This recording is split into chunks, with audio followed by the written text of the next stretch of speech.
இயேசு கிறிஸ்துவின் நாமத்திலே பரிசுத்த பிதாவே ஆமென். விழிப்பா இருக்கிறீங்களா? அல்ல தூங்குறீங்களா?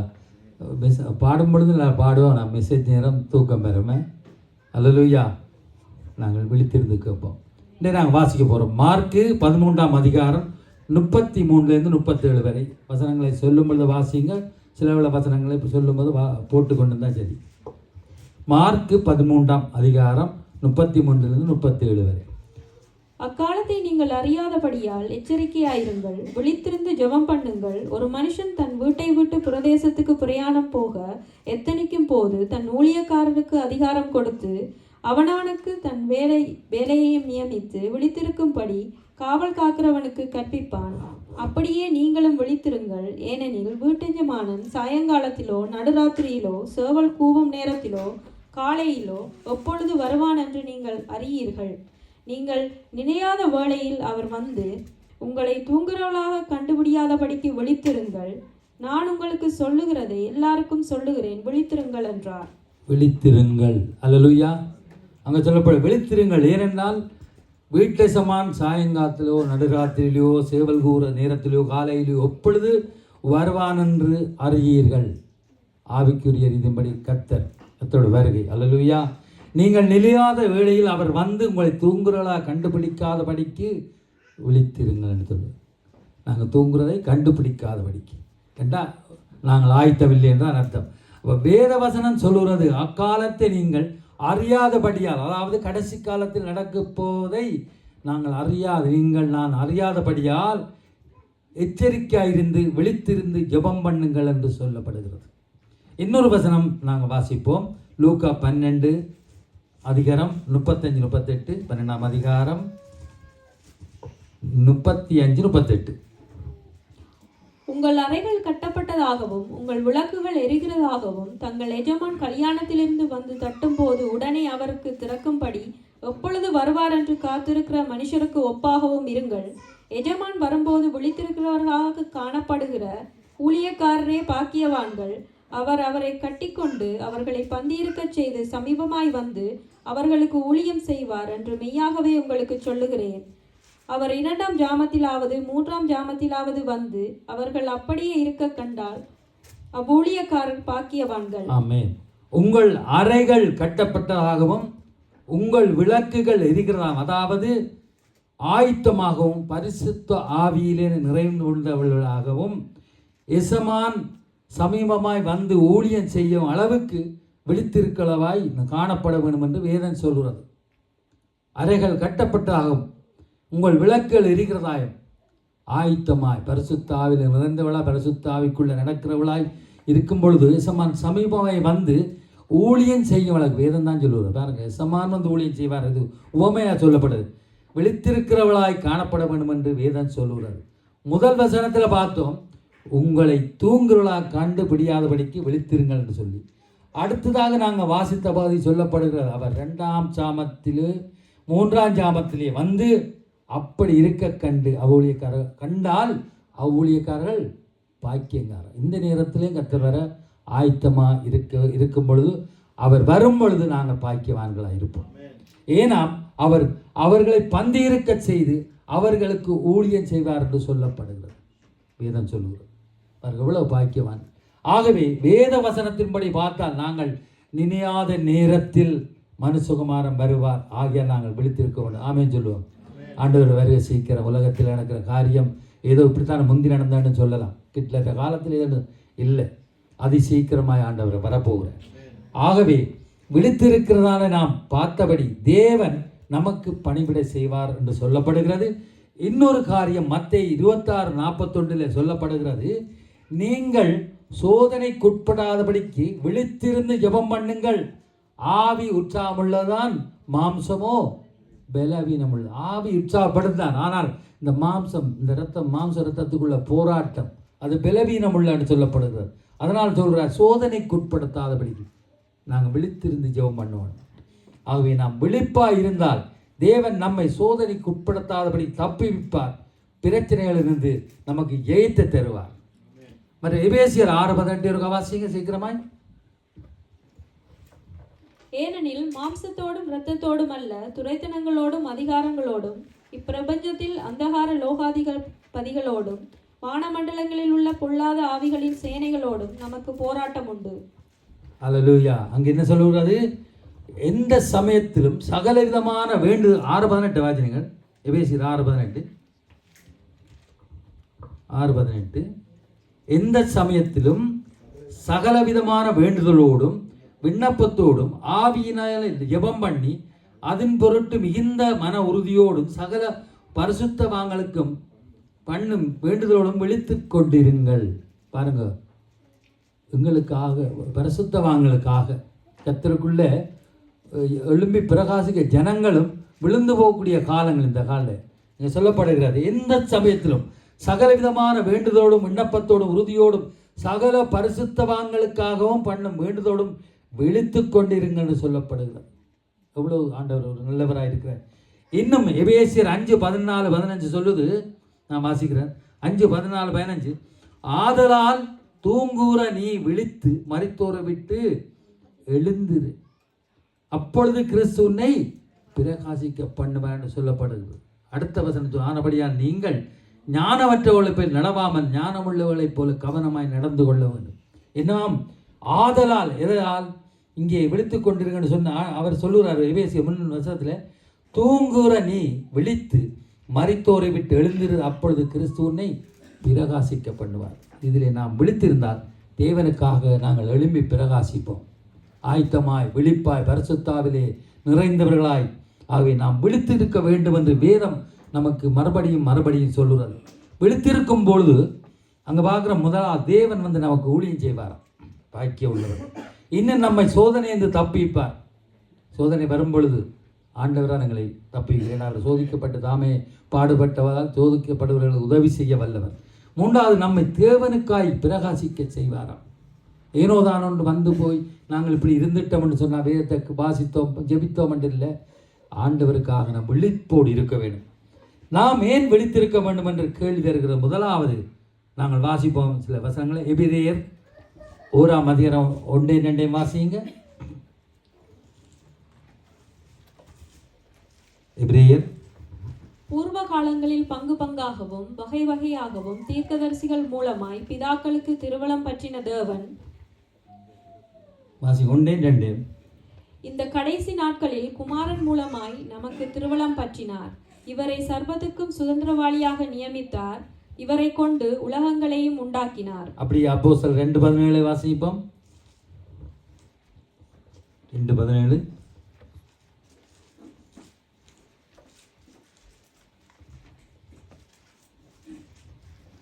கடைசி நாட்களில் மாம்சமான யாவர் மேலும் என் ஆவியை ஊற்றுவேன். அப்பொழுது உங்கள் குமாரரும் உங்கள் குமாரத்திகளும் தீர்க்கதரிசனம் சொல்லுவார்கள். உங்கள் வாலிபர் தரிசனங்களை அடைவார்கள். உங்கள் மூப்பர் சொப்பனங்களை காண்பார்கள். அப்படியே 11 மத்தேயு 11:29 வாசிங்க.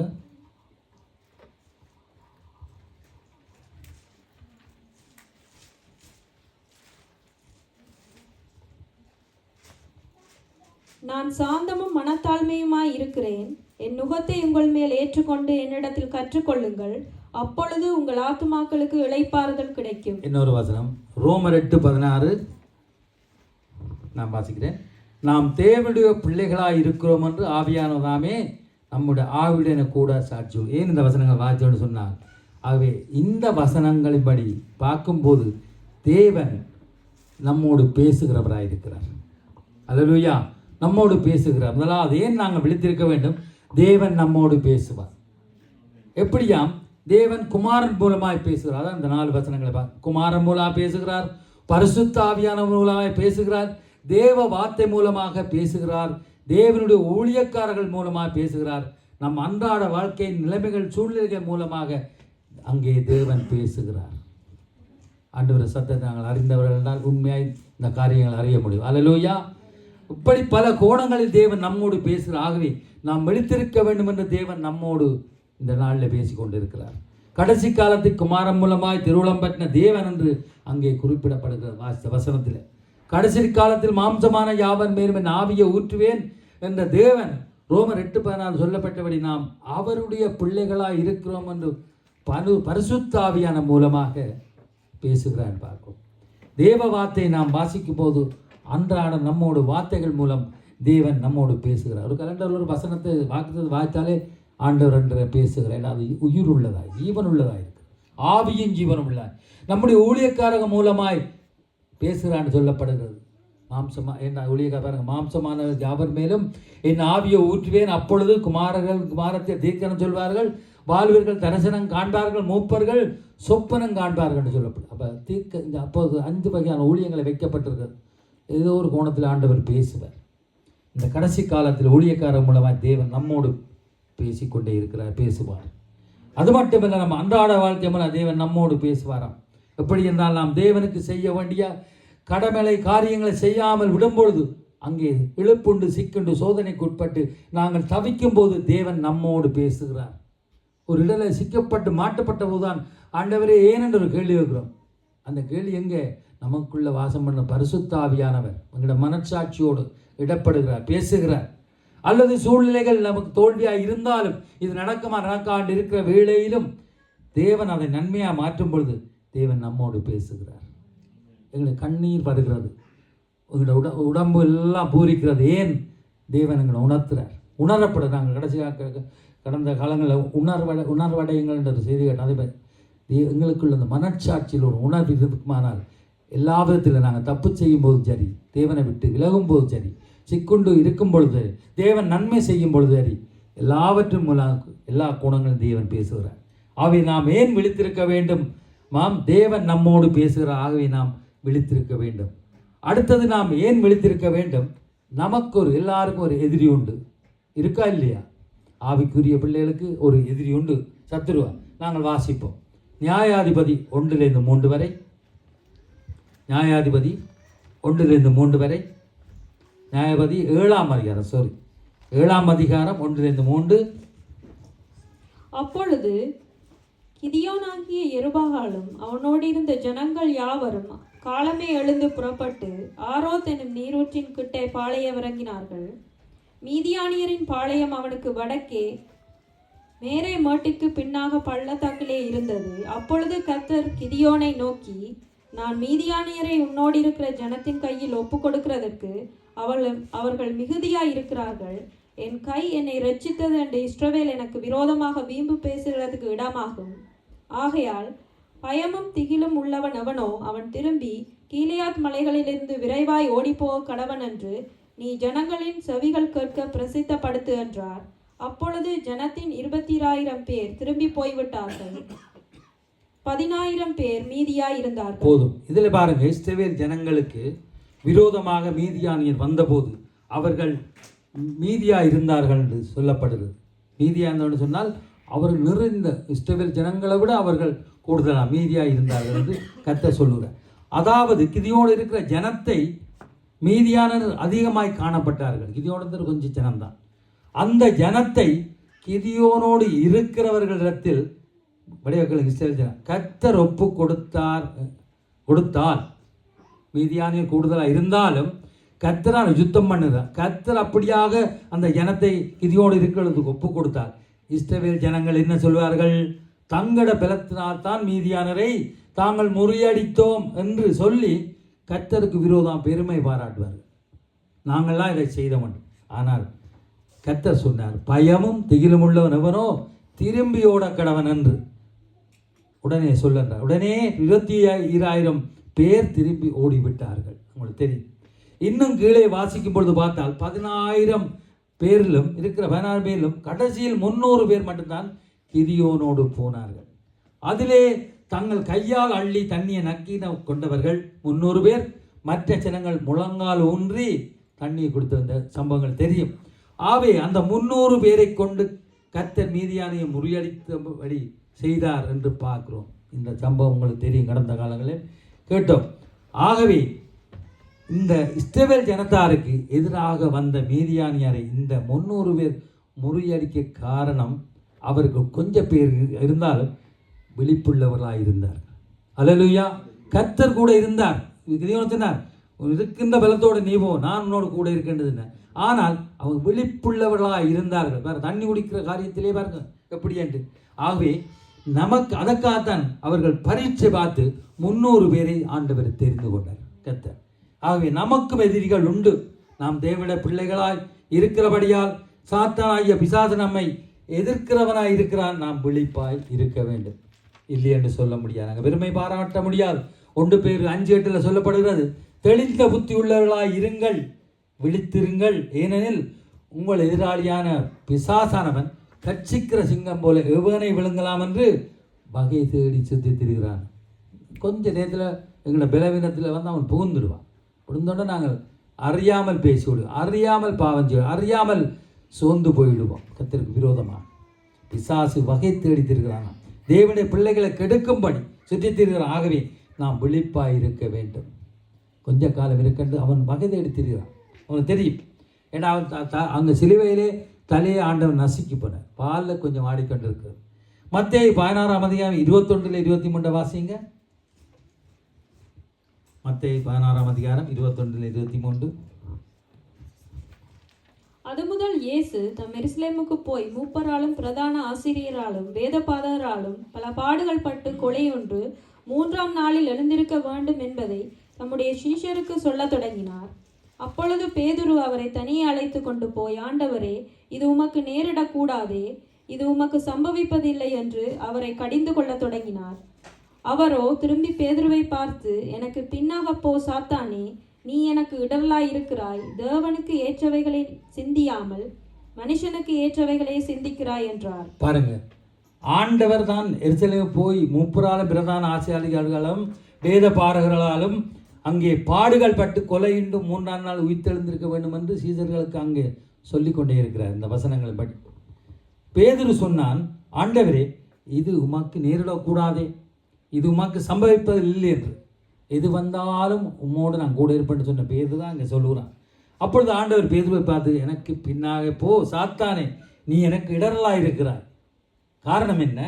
தேவனுக்கு ஏற்றவைகளை சிந்தியாமல் நம்ம மனசுக்கு ஏற்ற சிந்திக்கிறான் ஆண்டவர் சொன்னார். பாருங்க, சாத்தான் பேதுருவுக்குள்ளே புகுந்து இப்படி சொல்ல வைக்கிறான். பேதுரு தானாக சொல்லவில்லை, இது சாத்தானின் செயலாக இருக்கிறது. ஆகவே ஆண்டவரோடு கூட இருந்த பேதுரு, பல அற்புதங்களை பார்த்த பேதுரு, இவனை சாத்தான் தூண்டிவிடும் போது நாங்கள் ஏமாத்திரம். எங்களுக்கு கொஞ்சம் கொண்டவுடனே நாங்கள் சோர்ந்து போகிறோம்.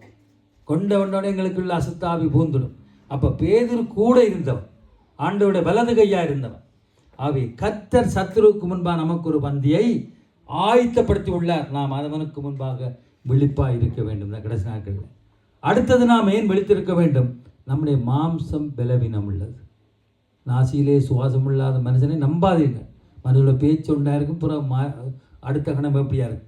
மத்தேயு 26:41 நாங்கள் வாய்த்தபடி அங்கே பீப்பாதி சொல்லப்படுது. நாங்கள் வாய்ச்சா முதல் மத்தேயு 26:41 இதில் ஆவி உற்சாகம் உள்ளதான், மாம்சம் பலவீனம் உள்ளவன் நான் சொல்கிறேன். சோதனைக்குட்படுத்தாதபடிக்கு விழித்திருங்கள் என்று சொல்கிறேன். ஆனால் ஆவி உற்சாகமாக இருக்குது, ஆனால் மாம்சம் பலவீனதாக இருக்கிறது. நம்முடைய மாம்சம் ஒரு கெட்டதாக இருக்கிறது. எந்த நேரம் எப்படி இருக்கும் என்று சொல்ல முடியாது. சூழ்நிலைக்கு ஏற்றபாடி மாறிடும். சுரண்டி பார்த்தா தான் தெரியும் அங்கே இங்கே இந்த மாம்சம் எப்படிப்பட்டது. அதனால் தான் ஆண்டவர் சொல்கிறார், சோதனைக்குட்படுத்தாதபடிக்கு விழித்திருங்கள் என்று. வாசிங்க கலாத்தியர் 5ஆம் அதிகாரம் 16-17. கலாத்தியர் 5ஆம் அதிகாரம் 16-17.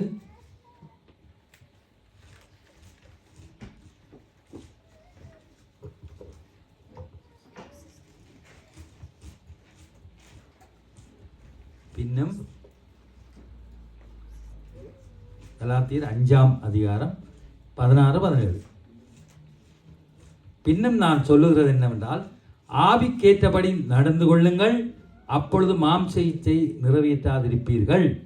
மாம்சம் ஆவிக்கு விரோதமாகும், ஆவி மாம்சத்துக்கு விரோதமாகும் இச்சிக்கிறது. நீங்கள் செய்ய வேண்டும் என்று இருக்கிறவர்களை செய்யாதபடிக்கு இவைகள் ஒன்றுக்கொன்று விரோதமாயிருக்கிறது. பாருங்க, மாம்சம் எப்படி பலவீனம் என்று சொல்லப்படுகிறது. அங்கே சொல்லப்படுது, ஆவிக்கேற்றபடி நடந்து கொள்ளுங்கள், அப்பொழுது மாம்ச இச்சை நிறைவேற்றாது. கர்த்தருடைய ஆவியானவர்களுக்குள் இருந்து அவருக்கு நாங்கள் என்ன, பரிசுத்தாவியானவர் பாவத்தை, நீதியையும் நியாயத்தையும் உலகத்தையும் கண்டித்து உணர்த்துறவர், நமக்குள்ள வாசம் பண்ணுகிறவர். அப்போ ஆவிக்கு ஏற்றபடி நடந்தால் நாம் மாம்சத்தை நிறைவேற்றாதிருப்பீர்கள். ஏன்னா மாம்சம் ஆவிக்கு விரோதமாகும், ஆவி மாம்சத்துக்கு விரோதமாக இச்சிக்கிறது. நீங்கள் செய்ய வேண்டும் என்று இருக்கிறதை செய்யாதபடிக்கு இவைகள் ஒன்றுக்கொன்று விரோதமாக இருக்கிறது. அதை நாங்கள் ஜெபித்தோம். கர்த்தருடைய வசனம் இருபுறம் கருக்குள்ள பட்டியமாக இருக்கிறது. இந்த மாம்சம் பலவற்றை இச்சிக்கிறதா இருக்கிற ஆவியோ இதற்காக போராடுகிறது. நல்லதை செய்வோம் என்று நினைப்போம், ஆனால் அதை செய்யாதபடிக்கு பலவீனப்பட்டு போகிறோம். நாங்கள் இனியும் தவறு செய்யாத நல்லதை செய்வோம் என்று ஒப்பு கொடுப்போம். இந்த இடத்துல ஒப்பு கொடுத்து வெளியில் போனோடனே எங்களோட மாம்சம் விழுந்து போயிடுவது. ஆதலால் தான் அங்கே மத்தேயு 7:17-23 ஆண்டவர் சொல்கிறார், நல்ல கனி கூடாத மரங்கள் வெட்டுண்டு அக்கினியிலே போடப்படுமா, ஆதலால் அவர்களுடைய கனிகளினாலே அவளுக்கு அறிவீர்கள் என்று சொல்லப்படுது. நல்ல கனி கொடுக்கும் நல்ல மரங்களை கனி கொடுக்கிற மரத்தை அறிய முடியும். ஆனால் நல்ல மரங்கள் கனி கூடாத மரங்கள் வெட்டிண்டு அக்கினியிலே போடப்படும் எங்களுக்கு தான் சொல்லப்படுகிறது. ஏன்னா அந்த கனிகளினாலே அவர் அறிய முடியும் எப்படிப்பட்ட கனி என்று. அதுக்கு பிறகு அவர் சொல்கிறார், என் பிதாவின் சித்தம் செய்கிறவனே பரலோகத்தில் பிரவேசிப்பான். அல்லாமலும் என்னை நோக்கி கத்தாவே கத்தாவென்று சொல்லுகிறவன் அதில் பிரவேசிப்பதில்லை. நான் தீர்க்கதரிசனம் சொன்னேன், நான் அது செய்தேன் இது செய்தேன் அற்புதங்களை செய்தேன் ஆண்டவரே உமக்கென்று நான் உவாசித்தேன் என்று சொன்னாலும் ஆண்டவர் அறியேன் என்று சொல்லுகிறார். நானும் உங்களை ஒரு காலம் அறியவில்லை, அக்கிரம செய்கைக்காரரை என்னை விட்டு அகன்று போங்கொண்டு சொல்லுவார். அப்படி வேதம் சொல்லப்படுகிறது. அப்போ நாம் பரலோகம் வேண்டும் போக வேண்டுமா, நம்முடைய மாம்சம் பலதை இச்சிக்காதபடிக்கு விழித்திருக்க வேண்டும். கண்களின் இச்சை, மாம்சத்தின் இந்த ஈவனத்தின் பெருமை, நானொரு இருமாப்பொல் ஈவனத்தின் பெருமை, இப்படி நம்மை விட்டு அந்த காரியங்கள் நம்மை கனி கொடுக்க விடாதபடிக்கு அங்கே தடையாக இருக்குன்னு பார்க்குறோம். அதனாலே நாங்கள் அதை விட்டு அகற்றி நம்மை கனி கொடுக்கும்படியாக காத்துக்கொள்ள வேண்டும். அடுத்ததாக நாம் ஏன் விழித்திருக்க வேண்டும்? ஆண்டவராய் இயேசுவின் வருகை திருடனை போல வருமா. அவர் திருடனை போல வருவார். வெளிப்படுத்தல் 16:15 வெளிப்படுத்தல் 16:15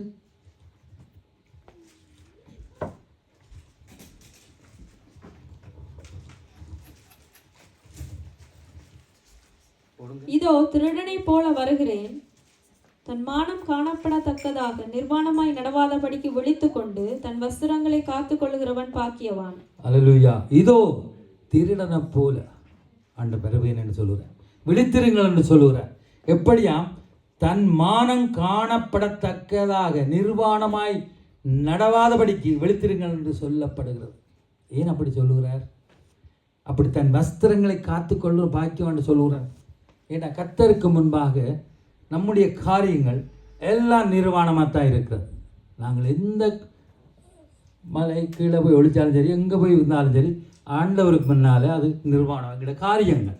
அதுதான் சொல்ல அலங்கோலமாய் நிர்வாணமாய் இருக்கிற நாம் எவ்வளவுதான் காரியங்களை மறைத்தாலும், ஜனங்களுக்கு நல்லவர்களாய் தெரிந்தாலும் கர்த்தருக்கு முன்பாக மறைக்க முடியாது.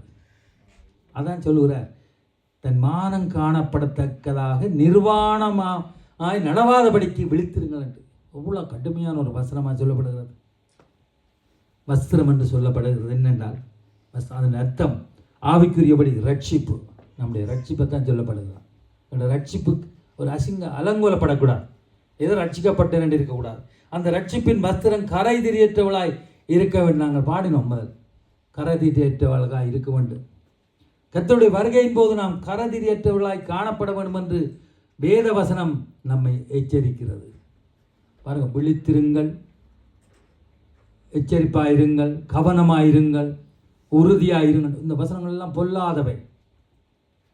தன்மானம் காணப்படத்தக்க நிர்வாணமாய் நடவாதபடிக்கு வெளித்துக் கொண்டிருங்கள் என்று சொல்லப்படுகிறது. நாங்கள் எந்த இடத்துல இருக்கிறோம்? ரட்சிக்கப்பட்ட நாம் செய்கிற காரியத்தை யார் அறியாவிட்டாலும் கர்த்தர் அறிவார். ஏன்னா பூமி அனைத்தின் மேலும் கர்த்தருடைய கண்கள் நோக்கமாக இருக்கிறது. ஒரு வசனம் சொல்லுவது பேந்து சொல்வது, நீதிமான்கள் மேல் கர்த்தருடைய கண்கள் நோக்கமாக இருக்கிறது. எல்லார் மேலும் இருக்கிறது, பூமி அனைத்து மேல், நல்ல ஒரு தியோர் மேலும். ஆனால் நீதிமான்கள் மேலும் பூமி கர்த்தருடைய கண்கள் இருக்கின்ற வசனம் இருக்குதானே. அப்போ எங்களை விசேஷமாக கவனிப்பேன். ஆகவே திருடனை போல அவருடைய வருகை இருக்குமாம். அந்த வருகையை நாம் எதிர்நோக்க விழித்திருக்க வேண்டும். நம்முடைய வஸ்திரங்கள் வெளுத்திருக்க வேண்டும். பரிசுத்தவன் நீதி உள்ளவளாய் விழிப்பாய் இருக்க வேண்டும். வெள்ளை வேட்டி சால்வியோட பாரதில்லை, இல்லை கோட் சூட்டோட வந்து வெளுப்பாக பாரதில்லை. எங்களோட ரட்சிப்பு முடிவு வந்த நிலைப்பானே ரட்சிக்கப்படுவான். அப்போ நாங்கள் பார்த்தோம், முதல் விழித்திருக்க வேண்டும். ஏன் நாங்கள் விழித்திருக்க வேண்டும் என்று பார்த்தோம். இப்போ நாங்கள் பார்ப்போம், விழித்திருக்காவிட்டால் என்ன நடக்கும். முதலாவது, நாங்கள் வஞ்சிக்கப்படுவோம். ஓமே இல்லையோ?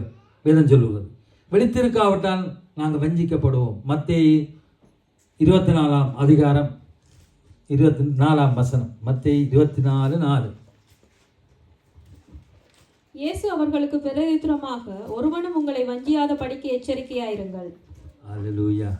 என்ன சொல்றார்? 24:4 தானே. இயேசு அவர்களுக்கு பிரதியுத்தரமாக, ஒருவனும் உங்களை வஞ்சாடிக்கு எச்சரிக்கையாருங்க. அப்போ வஞ்சிக்கிற ஆவிகள் இந்த காலத்தில் இருக்கிறது. ஒருவன் உங்களை வஞ்சிக்காதபடி எச்சரிக்கையாக இருக்க வேண்டும் ஆண்டவர் சொல்லுகிறார். அவை நாம் விழிப்பா இல்லாவிட்டால் வஞ்சிக்கப்படுவோம். இது கடைசி காலமாக இருக்கிறபடியா நாம் விழித்திருந்து எச்சரிக்கையாய் நடக்க வேண்டும். ஊழியக்காரர்களே, பரிசுத்தவான்களை ஓடி இப்படியெல்லாம் ஓடி பிரியாசப்பட்டெல்லாம் வஞ்சிக்கப்பட்டு இன்றைக்கு ஊழியங்களே இல்லாமல் இருக்கிறார்கள். ஆண்டவரை விட்டே போயிருக்கார், சபையே இல்லாமல் இருக்கிறார்கள். அங்கே வஞ்சிக்கப்பட்ட அசுத்தாவிக்கு இடம் கொடுத்தார். வேதத்தை பார்க்குறோம். 1 தீமோத்தேயு 4:1 சொல்லப்படுகிறது, பிற்காலங்களில், அதாவது கடைசி காலங்களிலே மனச்சாட்சியில் சூடுண்டு பொய்யருடைய மாயத்தினாலே, பிள்ளைகள் போடுங்க 1 தீமோத்தேயு 4:1 அங்கே சொல்லப்படுகிறது, பிற்காலங்களிலே கடைசி காலத்திலே மனச்சாட்சியில் சூடுண்டு பொய்யருடைய மாயத்தினாலே சிலர் வஞ்சிக்கிற ஆவிகளுக்கும் பிசாசின் உபதேசங்களுக்கும் செவி கொடுத்து விசுவாசத்தை விட்டு விலகி போவார்கள். எனக்கு எல்லாம் தெரியும் என்று சொல்லுவார்கள். சத்தியாவி உங்களுக்கு வரும்பொழுது அவர் சகல சத்தியத்துக்குள்ளே நடத்துவார். அதுதான் நாங்கள் வேதத்தை கேட்குறோம், எத்தனையும் மெசேஜுள்ள கேட்குறோம். வஞ்சிக்கிற காலம் எல்லோரும் என்று அங்கே சொல்லப்படவில்லை. அப்படியா சொல்லுவது? பிற்காலங்களில் மனச்சாட்சி சூடுண்டு பையனுடைய மாற்ற சிலர் வஞ்சிக்கிற ஆவிகளுக்கு. அப்போ எல்லோரும் என்று அங்கே சொல்லப்படவில்லை, சிலர் என்று சொல்லப்படுகிறது. அப்போ மற்ற விழிப்பாய்கள் அங்கே வஞ்சிக்கப்படுவதில்லை.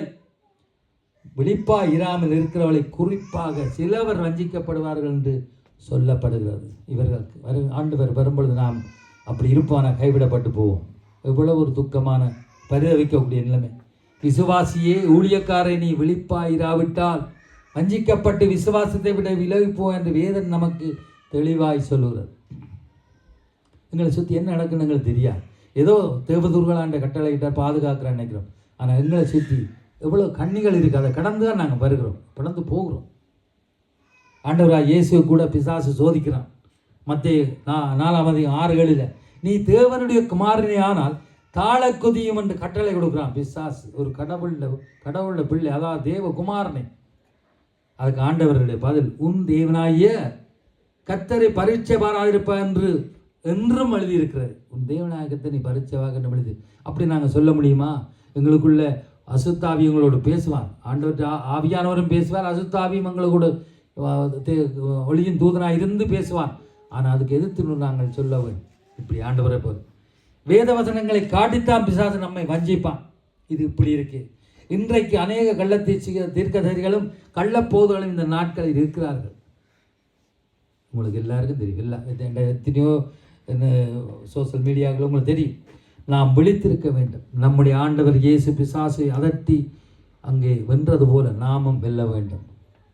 ஆண்டவர் வேற பேதுரு சொல்ற, அப்பாலே போய் சாத்தான், நீ இன்னும் தேவனுக்குரியவை இல்லாமல் வேறு என்னத்துக்கு நீ பேசுகிறான்னு சொல்கிறார். ஒரு சீசனை சொல்கிறார். பேதுருவை கொண்டு எவ்வளோ காரியங்கள் நடப்பிக்கிறார். அல்லேலூயா.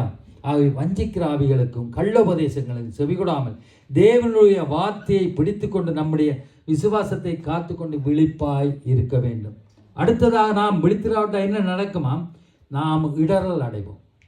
விழித்திராவிட்டால் இடரல் அடைவோம். நான் சொன்னேன், எங்களை சுற்றி என்ன நடக்க வேண்டியாது. நாங்கள் விழுந்து போனோம். கடைசி நாள் பார்த்து சிம்சோனை விட்டு ஆவியானவர் போயிட்டார். அவன் தான் விளவின் எத்தனையும் எல்லாம் முறியடித்தேன் என்ன அப்படின்னு சொல்லிக்கொண்டு அவர் இருந்தார். கடைசி வரையும் நசிரே விதத்தோடு அந்த முடிதான் அவனுக்கு பலமாக இருந்தார். ஆனால் அவனுடைய பலம் போனது ஆவியான போனதை பற்றி தெரியாது. ஆகவே நாங்கள் இடரல் உருவாக்கிவிடும். லூக்கா 17:1-3 வாசிங்க.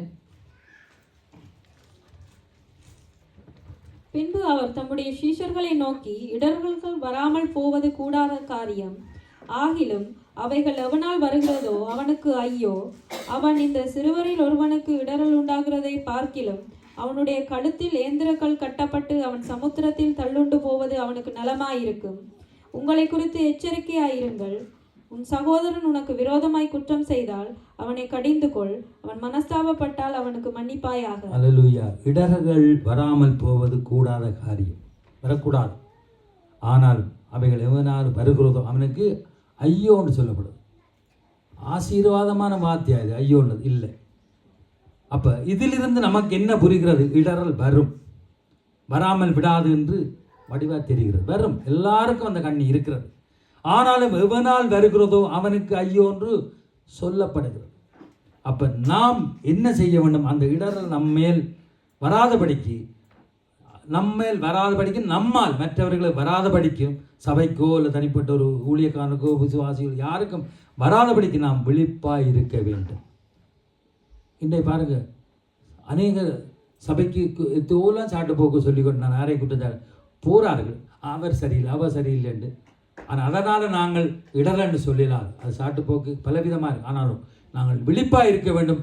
என்னால் ஒரு காரியம் நடந்து ஒரு சௌரிய காணிலன்னு சொன்னால் அது எனக்கு ஒரு குற்ற உணர்வாக இருக்கும். மரண பரியந்தம் எனக்கு அது ஒரு இதாக இருக்கும். அல்லேலூயா. அதைத்தான் வேதவசனம் நமக்கு தெளிவாக சொல்லுவது. அது வந்தால் நமக்கு ஐயோ வரும். ஆனால் வராதபடிக்கு நாம் விழிப்பாக இருக்க வேண்டியது. பெருமை பாராட்டுவது நம்மிடத்தில் ஒன்றுமில்லை. எனக்கு இது வராது, நான் இடரல்லாதபடி நான் எல்லாம் பெர்ஃபெக்டாக நடப்பேன் சொல்ல முடியாது. ஏதோ ஒரு வார்த்தை இந்த மற்றவனை சுட்டு விட்டுரும், ஏதோ ஒரு காரியம் அங்கே இடரல் உண்டாக்கி விட்டுரும். பேதுரு சொன்னாரே, ஆண்டவரே யார் இடரல் அடைந்தாலும் உன்னிமித்தம் எதிர்பார்த்தினும் எது வரினும் மரணம் வரலும் நான் இடரல் அடியேன் மக்கா ஜீவனையே தருவன் என்றான்.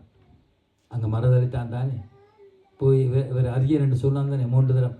அங்கே ஆண்டவர் சொன்னார், கோழி கூறதுக்கு முன்பாக நீ என்னை 3 தரம் மறுதளிப்பான்.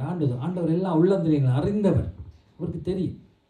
ஆனால் என்னுடைய பிள்ளை விழுந்தாலும் எழுந்திருப்பான் என்று ஆண்டவர் தெரியும். அதுக்காக தான் விழிப்பாக இருக்க வேண்டும். இனங்கண்டு நாங்கள் அதை விழித்திருந்தோம்னால் ஆண்டவர் எல்லாவற்றையும் சரி செய்வார். ஆகவே நமக்கும் அப்படி வராமல் நாம் விழித்திருப்போமானால் நாம் இடரலாக இருக்க மாட்டோம். இன்றைக்கு அநேக காரியங்கள் நாம் இடரலாக இருக்கிறோம். கர்த்தர் சொல்கிறார், அவனுக்கு ஐயோன்று.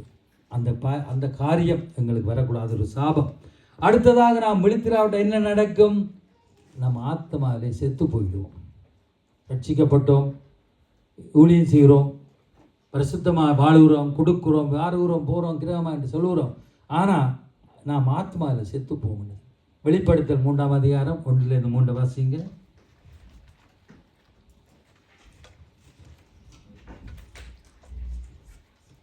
வெளிப்படுத்தல் 3ஆம் அதிகாரம் 1-3. சர்தை சபையின் தூதனுக்கு நீ எழுத வேண்டியது என்னவெனில், தேவனுடைய 7 ஆவிகளையும் 7 நட்சத்திரங்களையும் உடையவர் சொல்லுகிறதாவது, உன் கிரியைகளை அறிந்திருக்கிறேன். நீ உயிருள்ளவன் என்று பெயர் கொண்டிருந்தும் செத்தவனாயிருக்கிறாய். நீ விழித்துக்கொண்டு சாகிறதுக்கு ஏதுவானவைகளை ஸ்திரப்படுத்து. உன் கிரியைகள் தேவனுக்கு முன் நிறைவுள்ளவைகளாக நான் காணவில்லை. ஆகையால் நீ கேட்டு பெற்றுக்கொண்ட வகையை நினைவு கூர்ந்து அதை கை கொண்டு மனந்திரும்பு. நீ விழித்திராவிட்டால் திருடனை போல் உன்மேல் வருவேன். நான் உன்மேல் வரும் வேளையை அறியாதிருப்பாய். அல்லேலூயா. நீ விழித்திரு, திருடனை போல. அங்கே சொல்லப்பட நீ உயிருள்ளவன் என்று பேர் கொண்டிருந்தால் நீ செத்தவனாயிருக்கிறாயா? எப்படியாம்? செத்தவனை போல இருக்கிறாய் என்று சொல்லவில்லை, செத்தவனை போலையா இருக்கிறாய் என்று சொல்லவில்லை, செத்தவனாயிருக்கிறாய். அப்போ உயிர் இருக்கிறது, ஆத்மா செத்து போய்விட்டது. இன்றைக்கு எங்களுடைய நிலைமையும் அப்படித்தான். உயிரோடு இருக்கிறோம், ஆனால் எங்களுடைய கிரியைகளால் நம்முடைய ஆத்மா செத்ததாக இருக்கிறது. எங்களுடைய ஆண்டவர் நான் பொல்லாததாக இருக்கிறது. நம்மிடத்தில் பாவம் இல்லையோன்னு தான் நாங்கள் வஞ்சிக்கிறவர்களாக இருக்கிறோம். அங்கே சொல்லப்படுறது கிரியைகள் இல்லாத விசுவாசம் செத்ததாக இருக்கிறான். எதை சொல்லுறது? இயேசு கிறிஸ்துவின் மணி சொந்த ரட்சகர் என்று அறிந்து விசுவாசித்து நாம் ஆத்மா ரட்சிக்கப்படுகிறது. ஆனால் இந்த வெளிப்படுத்தல் சொன்ன பிரகாரம் நம் கிரியைகள் பொல்லாததாய் இருக்கிறதால் நம் ஆத்மா செத்ததாய் இருக்கிறது. அதான் இந்த சபைக்கு சொல்லுகிறார். கர்த்தர் 2ஆம் வசனத்தை சொல்லுகிறார், நீ விழித்து கொண்டிரு, சாகிறதுக்கு ஏதுவானவர்களை ஸ்திரப்படுத்து, சரிப்படுத்தி சீராக்கு என்று சொல்லுகிறார். நீ சாகிறதுக்குனால் என்ன? பாவத்தின் சம்பளம் மரணம். ஆகையால் நீ கேட்டு பெற்று கொண்டவைகளை நினைவு கூர்ந்து அதை கொண்டு மனம் திரும்பு. உன் கிரிகள் தேவனுக்கு முன்பாக நிறைவாய் காணப்படட்டும். அங்கே நிறைவாய் காணப்படவில்லை என்று ஆண்டவராக தான் விரும்புகிறார். நீ கேட்டு பெற்று கொண்ட வகையை நினைவு கூர்ந்து அதை கை கொண்டு மனம் திரும்பு. உன் கிரியைகள் தேவனுக்கு முன்பாக நிறைவாய் காணப்படட்டும். எவ்வளோ காலங்கள் ரட்சிக்கப்பட்டாங்கள், அந்த காலங்கள் வீணாப்பிவிடும். அதற்காக அதை செய்வதற்காக நீ விழித்து விழித்திராவிட்ட நான் உண்மையில் வந்து வேளை நீ அறியாதிருப்பாய், கண்ணியாய் ஆண்டவரே வருவார் கர்த்தரே. ஆகவே நாம் பார்த்தோம் விழித்திருக்க வேண்டும் என்று. ஏன் விழித்திருக்க வேண்டும் என்று பார்த்தோம். விழித்திராவிட்ட என்ன நடக்கும் என்று பார்த்தோம். கடைசியாக இப்பொழுது கொஞ்சம் வசனங்களை வாசிப்போம். இங்கே நாங்கள் பார்க்குறோம் எதிலே நாம் விழிப்பாய் இருக்க வேண்டும். எதிலே? உன்னத பாட்டு ஒன்றை வாசிங்க. 1:6 பி பகுதியே உன்னத பாட்டு 6ஆம் வசனம் 1ஆம் அதிகாரம் 6வது வசனம் பி பகுதி.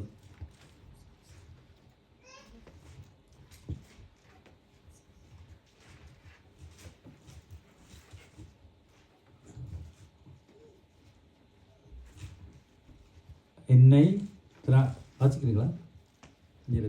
பி பகுதி. என்னை திராட்சை தோட்டங்களுக்கு காவற்காரியாக வைத்தார்கள், என் சொந்த திராட்சை தோட்டத்தை நான் காக்கவில்லை. இன்னொரு வசனம் உன்னத பாட்டு 2:15 வாசிக்க சீக்கிரமாய்.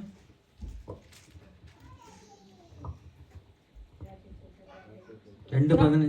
திராட்சை தோட்டங்களை கெடுக்கிற குளிநரிகளையும் சிறுநரிகளையும் நமக்கு பிடியுங்கள், நம்முடைய திராட்சை தோட்டங்கள் பூவும் பிஞ்சுமாய் இருக்கிறதே. பாருங்கோ, இதில் பார்க்குறோம் நாம் இதிலே விழிப்பாக இருக்க வேண்டும் என்றால் நம் சொந்த வாழ்க்கையில் நாம் விழிப்பாக இருக்க வேண்டும். சொந்த வாழ்க்கையில் முதலாவது என்னை திராட்சை தோட்டங்களுக்கு காவல்காரியாக வைத்தார்கள், என் சொந்த திராட்சை தோட்டத்தையோ நான் காக்கவில்லை. ஒரு வசனம் சொல்லுவானே, தன் சொந்த சபையை என்ன சொந்த குடும்பத்தை விசாரியாக போனால் கர்த்தருடைய சபை எப்படி விசாரிப்பான்ற ஒரு வசனம் இருக்குது தானே. அப்போ உனக்கு ஒரு திராட்சை தோட்டம் தேவனுடைய சபை கொடுக்கப்பட்டு, ஆனால் சொந்த திராட்சை தோட்டத்தையோ நான் காக்கவில்லை. அது எப்படியோ பொறுத்து நம்முடைய திராட்சை தோட்டங்கள் பூவும் பிஞ்சுமாக இருக்கிறது, இதை கெடுக்கிற குள்ளநரியின் சிறுநரி நம்மை சுற்றி இருக்கிறன்னு சொல்லப்படுகிறது. கர்த்தருடைய ஆசீர்வாதமே ஆசீர்வதித்த தரம் அதனோட வேதனை கூட்டாண்ட பிரகாரம் கர்த்தர் உன்னை நேத்திருக்க ஆசீர்வாத பிரகாரம் நாங்கள் செபிக்கிறோம், கர்த்தர் கொடுக்கிறோம், வாழுகிறோம். கர்த்தருடைய பிள்ளைகள் கர்த்தர் செழிப்பாக வைத்திருக்கிறார். நம்மை சொல்லுகிறார், தாகமுள்ளவன் மேல் தண்ணீரையும் மரணத்தின் ஆறுகளையும் உன் சந்ததி மேல் ஆவிய உன் சந்தானத்தின் ஆசீர்வாதம். எங்களோட பரம்பரையை ஆசீர்வதிக்கிற தேவன். அப்போ பூவும் பிஞ்சுமாய் அங்கே சொல்லப்படுகிறது. அங்கே பூவும் பிஞ்சுமாய் இருக்கிறதா செழிப்பாக இருக்கிற வேளையிலும் இதை கெடுக்கிற குள்ளநரியும் சிறுநரிகளை நம்ம சுற்றி சொல்லப்படுகிறது. எங்களுடைய நம்முடைய வாழ்க்கையில் நாங்கள் விழிப்பாக இருக்க வேண்டும். நாங்கள் சில வேளை நம்பி சில பேரிட்ட நாங்கள் சொந்த காரியங்களை நம்பி சொல்லிவிடுகிறோம். ஆனால் அது எங்களுக்கு ஒரு கண்ணியாய் கீடாக வெறுக்கிறது. வரும்பொழுது நாங்கள் ஓன்னு கதறி அழுதாலும் முடியாது. ஏன்? நம்பி. அதனால் காவல் காக்க வேண்டும். அது கெடுக்கிற குள்ளநரின். அல்லேலூயா. நாம் அநேகத்துக்கு அதிகாரியாய் காவலாளியாய் இருந்தாலும் நாம் பெரிய ஜனாதிபதியாக இருக்கலாம், அல்ல ஏதோ ஒரு பெரிய ஒரு அதிபதியாக இருந்தாலும் நாம் சொந்த வாழ்க்கை சொந்த காரியத்தில் விழிப்பாய் இருக்க வேண்டும். வேதம் அறிஞ்சவர்களுக்கு இது தெரியும்.